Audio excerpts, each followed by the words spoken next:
Donald Trump जब politics में आए तो उन्होंने पाकिस्तान को लेकर काफी कड़ी बातें कहीं। उनकी बातें ज्यादातर टेररिज्म पर होती थीं और वो पाकिस्तान पर टेररिस्ट्स को पनाह देने का इल्जाम लगाते थे। ये यूएस पॉलिसी के लिए कोई नई बात नहीं थी, बल्कि पहले भी ऐसी बातें कही जा चुकी थीं। बहुत से लोगों को लगा कि यही कड़ा रुख उनकी साउथ एशिया पॉलिसी की पहचान बनेगा। पूरी दुनिया देख रही थी, सबको लग रहा था कि रिश्ते बिगड़ेंगे। इस्लामाबाद पर अमेरिका का काफी दबाव महसूस हो रहा था।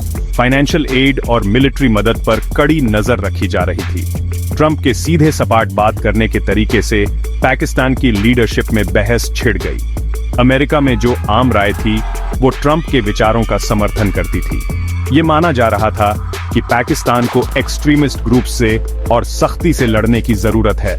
ट्रंप की बातें वॉशिंगटन में कई लोगों को सही लगी। ऐसा लग रहा था कि यूएस पाकिस्तान रिश्तों के लिए एक नया और ज्यादा डिमांडिंग दौर शुरू हो गया है।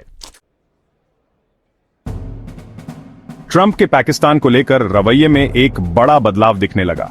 एडमिनिस्ट्रेशन ने इकोनॉमिक एंगेजमेंट पर जोर देना शुरू कर दिया। इन्वेस्टमेंट और ट्रेड रिश्ते बढ़ाने की बातें होने लगी। इस बदलाव से लगा कि यूएस अपनी स्ट्रैटेजी में कुछ फेरबदल कर रहा है।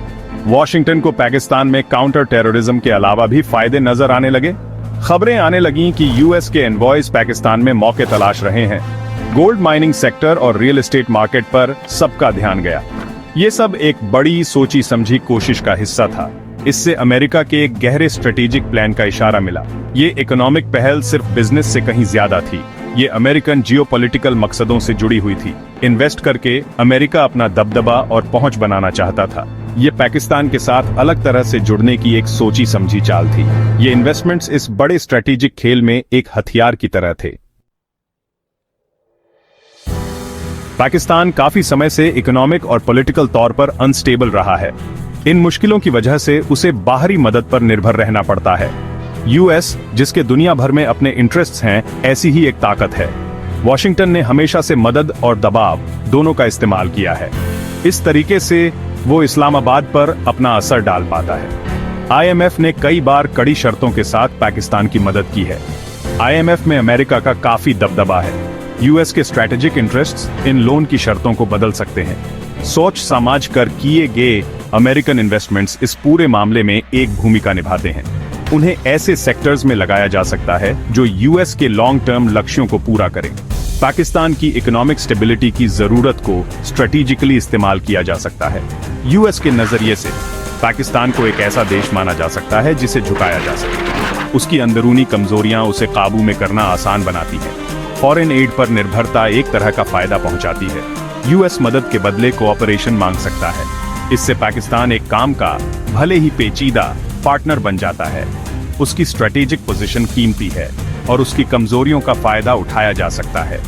पाकिस्तान पर अपना दबदबा बनाए रखकर यूएस इस क्षेत्र के हालात को अपने हिसाब से बदल सकता है। ट्रंप के दौर में यूनाइटेड स्टेट्स और इंडिया के रिश्ते कुछ अलग थे। इन्हें ज्यादातर ट्रांजैक्शनल कहा जाता था, मतलब लेन देन वाला। मेन फोकस ट्रेड डील्स और इकोनॉमिक पार्टनरशिप्स पर था। ज्यादातर बातचीत आपसी फायदे के लिए होती थी। यूएस ने अपने नेशनल इंटरेस्ट को सबसे ऊपर रखा। ये बात जरूरी जियोपॉलिटिकल मौकों पर साफ दिखी। इंडिया को इस सच्चाई को बड़ी सावधानी से संभालना पड़ा। इसका एक बड़ा एग्जाम्पल 2020 में इंडिया और चाइना के बीच गैलवान वैली में हुई झड़प थी।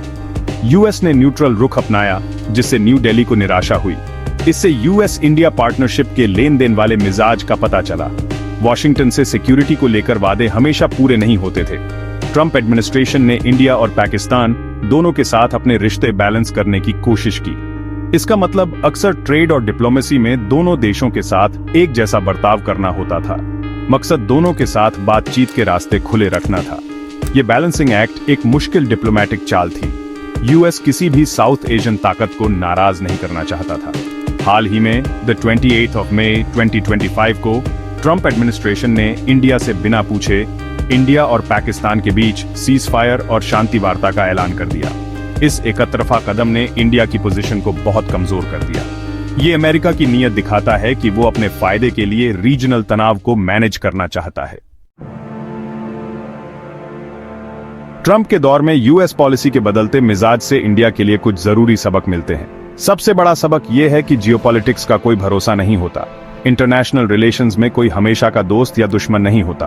बदलते फायदों के हिसाब से अलायंस भी बदल सकते हैं। ट्रंप के बदलते रुख के साथ पाकिस्तान का अनुभव इसका साफ एग्जाम्पल है। इंडिया को ऐसे अचानक बदलावों के लिए तैयार रहना चाहिए। किसी एक ताकत पर बहुत ज्यादा निर्भर रहना रिस्की है। एक और जरूरी सबक है काउंटर इंटेलिजेंस कैपेबिलिटीज को मजबूत करने की जरूरत। पाकिस्तान की इंटेलिजेंस एजेंसीज इंडिया की सिक्योरिटी के लिए सीधा खतरा है। इंडिया को खुफिया ऑपरेशन से सावधान रहना होगा। अपना इंटेलिजेंस नेटवर्क मजबूत करना बहुत जरूरी है। ये देश की अखंडता की रक्षा के लिए जरूरी है। प्रोएक्टिव मेजर्स की जरूरत है ताकि लगातार बने रहने वाले खतरों से निपटा जा सके। स्वदेशी टेक्नोलॉजी डेवलप करना सबसे जरूरी है, खासकर डिफेंस के लिए। एडवांस्ड हथियारों के लिए बाहरी सोर्सेज पर ज्यादा निर्भर रहना एक कमजोरी है। डिफेंस में आत्मनिर्भरता से स्ट्रेटेजिक आजादी मिलती है। आखिर में इंडिया को ग्लोबल स्टेज पर और ज्यादा असर्टिवली पेश आना होगा। उसे अपने नेशनल इंटरेस्ट्स को साफ तौर पर तय करना होगा और एक इंडिपेंडेंट फॉरेन पॉलिसी के साथ उन्हें हासिल करना होगा। इस उलझी हुई दुनिया में आगे बढ़ने के लिए इंडिया को एक मजबूत आवाज और साफ विजन की जरूरत है। अगर आपको यह वीडियो पसंद आया हो तो इसे लाइक और शेयर जरूर करें और ऐसे ही रोमांचक वीडियो देखने के लिए हमारे चैनल को सब्सक्राइब करना ना भूलें। अगले वीडियो में फिर मिलेंगे, तब तक के लिए अलविदा।